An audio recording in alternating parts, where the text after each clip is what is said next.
This is a bit of a odd upload. I had the weirdest wedding yesterday. Nobody could find the bride. The bride was already at the venue, but where? Nobody knew. The photographer kept asking me, "Do you know where the bride is?" They wanted to take their pictures. I said, "No." I was asking the photographer, "Do you know where the bride is?" Because I've got music ready for when the bride enters the room. Hour and a half, nobody knew where the bride was. I was playing music, just background music, nothing. This was weird.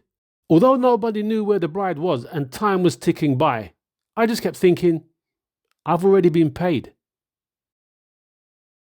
Very young couple. Although, I must admit, I did meet up with the couple. I spoke with them, found out so much about them, like you should do before you do an event with a couple. We had a meet up, had a coffee, had a great time, laughing, loads of fun, getting to know each other, getting comfortable with each other. It all went extremely well. We were even asking the guests, and they didn't even know where the bride was. One of the bridesmaids didn't even know where the bride was. And we definitely hadn't even seen the groom. And even after, the photographer was telling me that it was an absolute nightmare trying to get people to huddle together to take the photos. And everyone seemed uncomfortable. I don't know what happened, but beginner DJs, this is going to happen, and you just have to plow on, play the music you're going to play, do the best. There's only so much you can do at not a bad wedding, but a wedding that is not going to go the way you will be prepared for a wedding to go. One quick tip to DJs. Correction, beginner DJs. So, Welsh couple, the bride told me their names, and I do remember actually asking how to spell the names. And I actually wrote the names down somewhere. Not at all weddings, but this wedding, I had a facade up and I had the couple's name written on the facade. And I spelt his name wrong. Maybe that's why the bride wasn't in the room. No. Honestly, a couple of people noticed it and they pointed it out and they were laughing at it. So they were in a joyous mood, joyous occasion. Alcohol's flowing. They were happy about it. No one seemed at all offended. It was a laugh. So maybe it was a good thing. Maybe not. Just remember, know how to spell the couple's name. Get it right. The bride came in much later on and it was an in, out, in, out, in, out. I really don't know what was going on. I don't think the mood was great. Half the night, the dance floor was dead. This is another thing. Beginner DJs. You're going to find a lot of people uploading pictures of a great dance floor, great energy, everybody dancing, how to get people dancing. Yeah, you can do all you want. That is the way to advertise. Nobody's going to promote an empty dance floor. But if a bad wedding occurs, a bad wedding occurs. And if the energy isn't there, the energy isn't there. Sometimes you can play a banger, banger after banger. You have to play it at the right time and sometimes the right banger. You need to know the crowd, but the only people that can get you the best information about the crowd or about the guests is the couple and the questions you ask. They are your guide, really, because the couple are total and complete strangers to you. You're going to get an empty dance floor. If you played a song and you had a packed dance floor and then you select another song and all of a sudden no one's on the dance floor, do not panic. People aren't there only to dance all night. Some people might want to go to the toilet. Some people might want to talk to others. Some people might want to go and get a drink, go outside for a smoke, go outside for a vape, talk on their phone because it's too noisy inside. Some people are even going home. Beginner DJs, you'll realize that there are key guests that are on the dance floor and they'll hog the dance floor. Sometimes that one person leaving the dance floor can kickstart all of these other people that decide they want to go. There might be a few other stragglers on the dance floor and they feel a bit uncomfortable and they'll go. And then more will go and more will go. And before you know it, the dance floor is empty. A lot of DJs might not even want to admit it that they have empty dance floors. Bad night, the dance floor wasn't really rocking. Yeah, loads of energy. Yeah, I had the dance floor rocking all night, non-stop. The dance floor was lit. Yeah, sometimes you get people saying that. You have to remember this, beginner DJs, people are going to brag about their performance. And they're never going to tell you the bad bits. especially if you have a small venue, not so many numbers. I can't remember how many people were at this one. I think it might have been 80. And a lot of the time, there was absolutely nobody on the dance floor. Elaborating on that, there was nobody in the room. It was quite a large room. It was a large event space, shall we say. There were a few tables, maybe 8 or 9 tables, chairs around those tables where people were seated, all decorated for the wedding, and nobody else. So I never even had a crowd to read. And I know I wasn't in the wrong room because this is where the in-house PA was. Tasty RCF array rig. Not column array, proper line array. And all the lighting, the dance floor. Perfect wedding for me. I never had to bring anything. I was playing some good music that they wanted. They would even ask me for requests. I was playing the requests. And then a couple of people would dance to it and then they'd disappear. So beginner DJs, when you get that dance floor that is empty, just don't panic. If you're not being told you're doing something wrong, don't panic. If someone's come up to you and told you, oh, the music that you're playing is rubbish, then you know that maybe there's something you can do. But if no one's saying anything to you and you're playing the music that you know people want to hear, you've done nothing wrong. Keep on going. An empty dance floor can be embarrassing. You think you've failed. Nobody's interested in you. What can you do? Maybe a little mic work. Maybe change the genre. Don't panic and start changing the music up after 30 seconds and then playing another one after 30 seconds and nothing happens. And obviously don't play songs too long. There is a time that you should be playing a song. Try a little trickery, maybe mixing. Make up a totally different song from 2 mixes. Or you can even read the room. If there is an occupied room to read. Play a request, use your knowledge, know what the hits are of the time, know what the bangers are, the uplifting songs. Throw the kitchen sink at it. It won't last forever. But if it's not working, just remember, you're still getting paid. You're going to get a fantastic wedding and you're going to get the worst wedding you've ever had. In the end, I finally got them with Wonderwall, and the last hour and a half to 2 hours was a success. Bride was dancing, groom was dancing, and I threw in a little karaoke section. That went down well. And beginner DJs, as fast as the dance floor can empty, it can also fill up. In the past, I've kept mentioning the LD Maui 28G3 and purchasing the G3 mix. I have the G3. The bass is not there. The column sounds fantastic. I thought the G3 mix could do it because it had a lot more to offer. Unfortunately, I didn't buy the G3 mix. I went to demo it, but didn't even listen to it. I had that light bulb moment and I thought to myself, what are you doing? I'm turning up to an event with 2 Prx One subs and 2 Prx One columns. So I've got 2 Prx One subs on my transporter, or I might carry them in. And I've got the columns in bags on my shoulders. So I'm walking into a venue of an event with all my audio ready to set up. That 28G3, that is so heavy. And I thought to myself, what am I doing? That column is incredibly heavy. It's too heavy for what it can do. It sounds better than the Prx One column, but the whole complete system just doesn't have it. The bass unit and the column, it just does not have that fulfilling sound that the Prx One has. That Prx One PA is an incredible PA. What it has to offer, all of those connections in the mixer, all of the effects, everything you can do with every single input, the high Z, the phantom power, the effects, the amount of control you have got in that PA is incredible.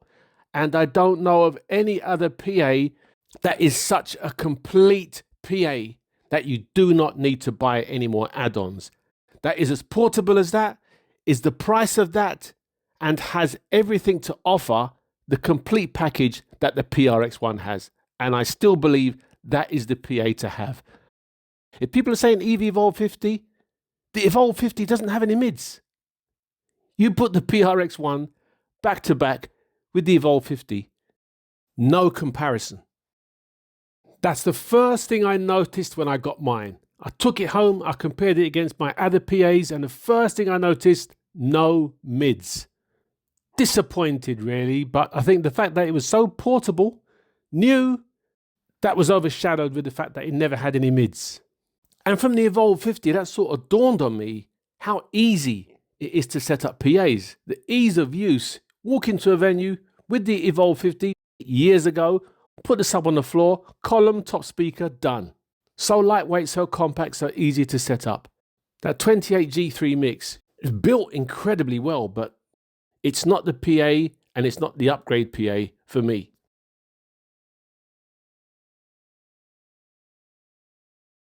Why have I decided to bring up the limit light?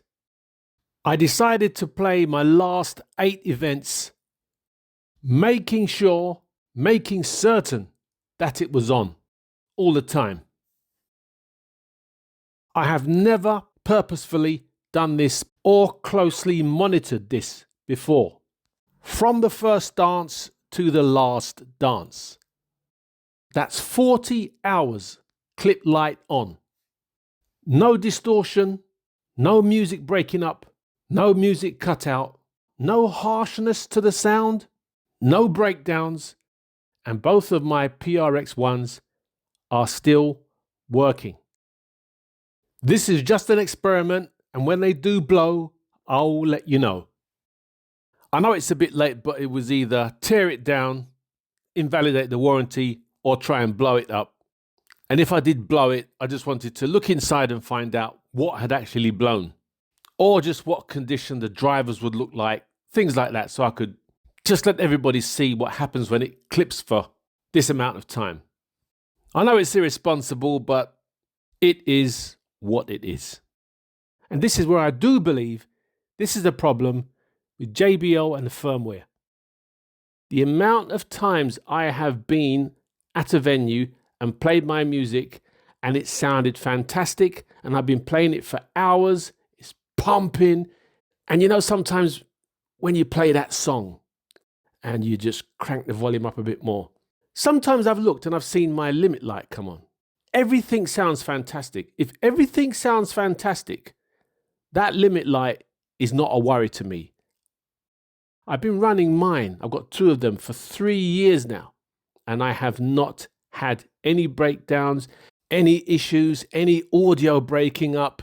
I think the light just comes on extremely early, maybe telling you, you know what, we're just putting a bit of protection in, just watch where you go, rather than, oh, turn it down, turn it down.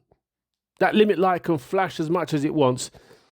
If you want to say it's a head in the sand attitude, that's worked fine for me for 3 years.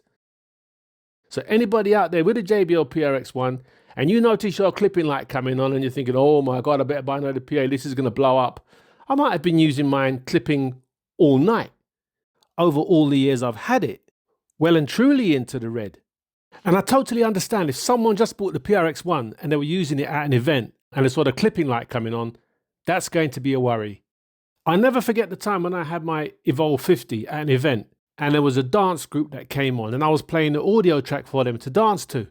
When they were dancing all hyped up, they kept saying to me, put it up, put it up, put it up, turn it up, turn it up. So I was turning it up and I happened to look at the screen at the back and I saw limit, limit, limit. And I thought, Jesus, please do not cut out on me. These dancers are pumped and they're about to do some amazing dance routine. The last thing I need is to lose audio. Didn't lose audio in the end, but seeing that limit, limit, limit flash up, I honestly thought I was going to throw up. Nothing ever happened. Just like the PRX One, sometimes you just increase the bass a bit and all of a sudden that light might start to show.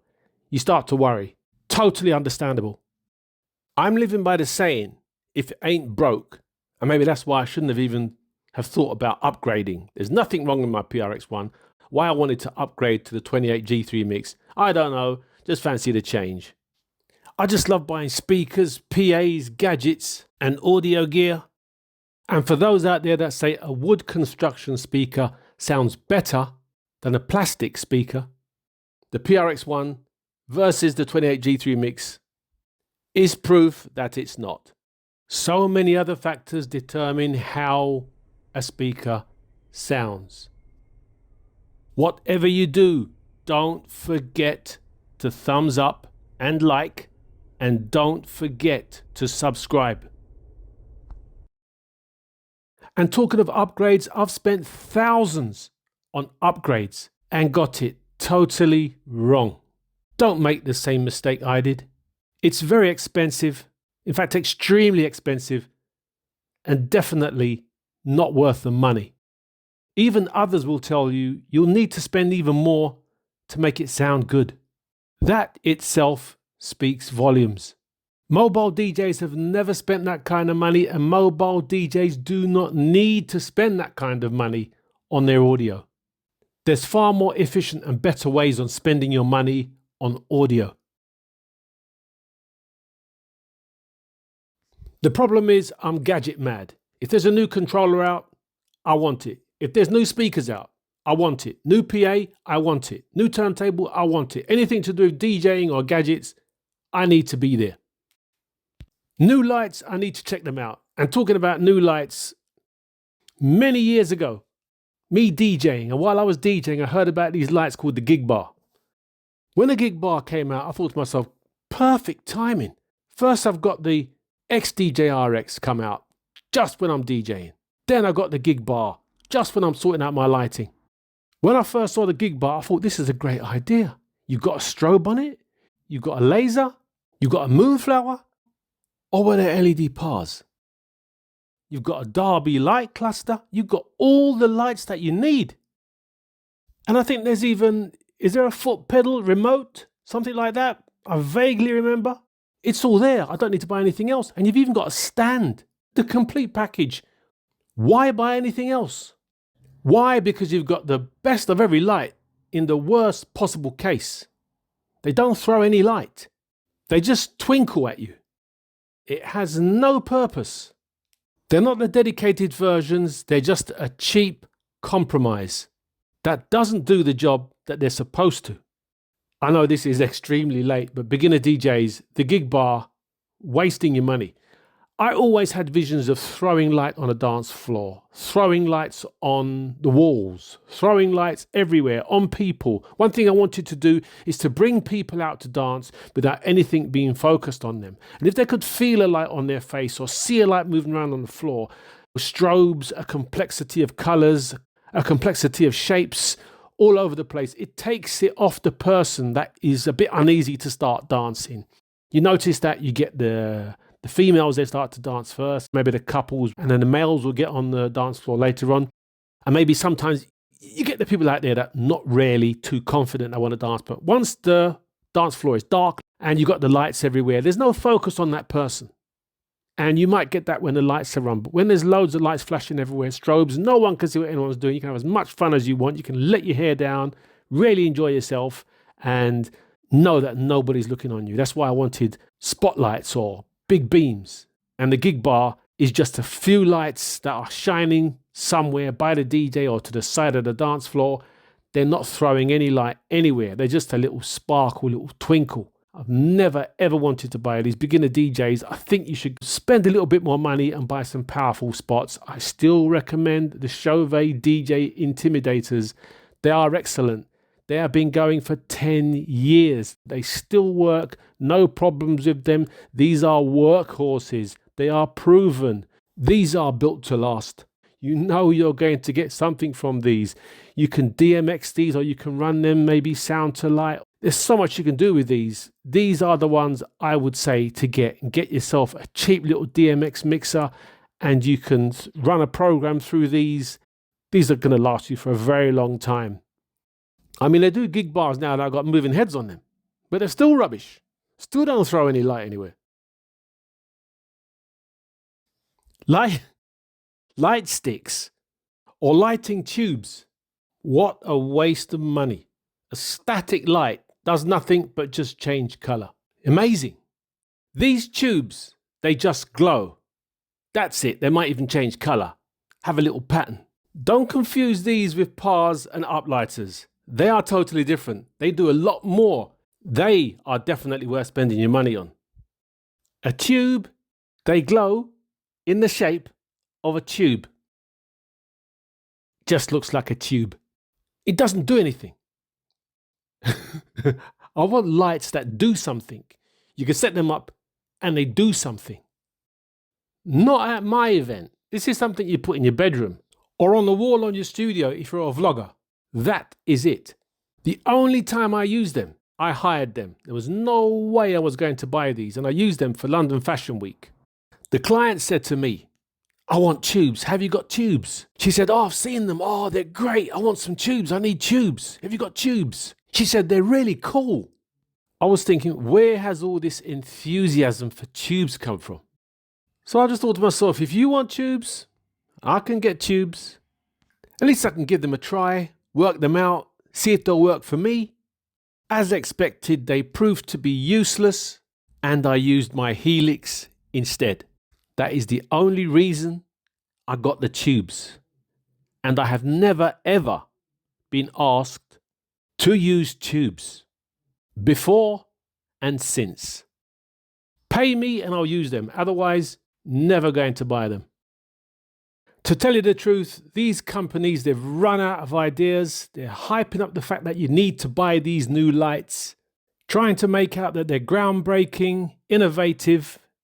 The idea of lighting tubes is old, older than Star Wars.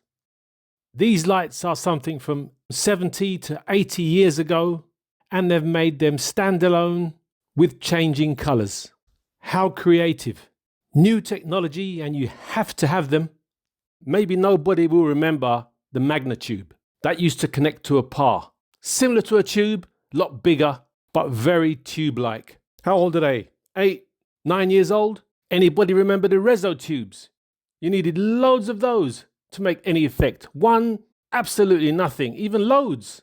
Tubes are boring. Pixel tubes or Pixel Tube 360. I think that thing's over 10 years old. And that ADJ LED color tube. Ancient. Bit of an exaggeration, but come on. These are tired. Old lighting just being recycled, woken up from the dead and advertised as new. They look like something that they dug up from a bowling alley, an old circus, or an even older fairground, or something that came out of Studio 54.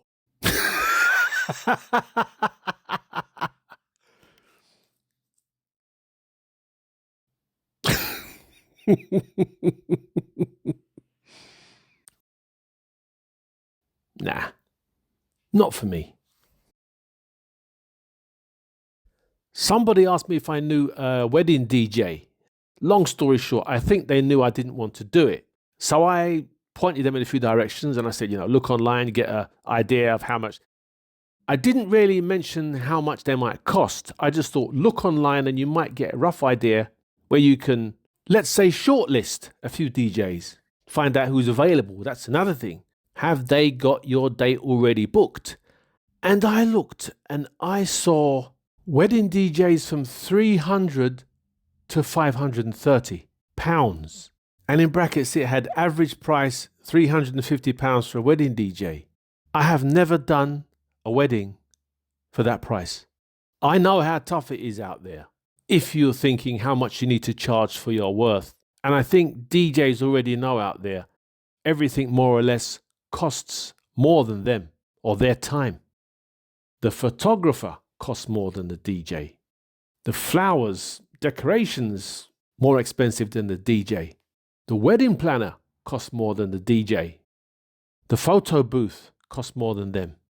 The wedding car costs more than the DJ. The cake costs more than them. The dance floor costs more than the DJ. I bet even the bouquet costs more than the DJ. Beginner DJs, you cannot just DJ and earn your money, or you have to do multiple jobs. You need to set a standard. You need to make yourself different from the other DJs if you can. Get a photo booth, get the magic mirror, provide that service also, like I have done, so you can have both running at one event, or you can have either at an event. £350 average. As DJs, we no doubt think the party doesn't happen if we're not there. If we're not providing our service for the people to dance to the music, we are the entertainer, we are the entertainment. And if we're not there, everybody's standing still in the dark. I don't know what impression people and couples have about a DJ. I think they think we just press play and that is it. Pressing play on a device with a speaker is not the same. Even a jukebox is not the same. A good DJ will have a feel for everything, be able to read the crowd, know what they want, provide what they want. £350 average is not good. There's a lot of effort involved, time and money. I haven't even spoken about wear and tear on your equipment, maybe damage to your equipment. Insurance policy for all of your equipment and your service. Not only that, you're constantly working, even if you're enjoying yourself. I remember networking and I met this dressmaker and we were having a chat.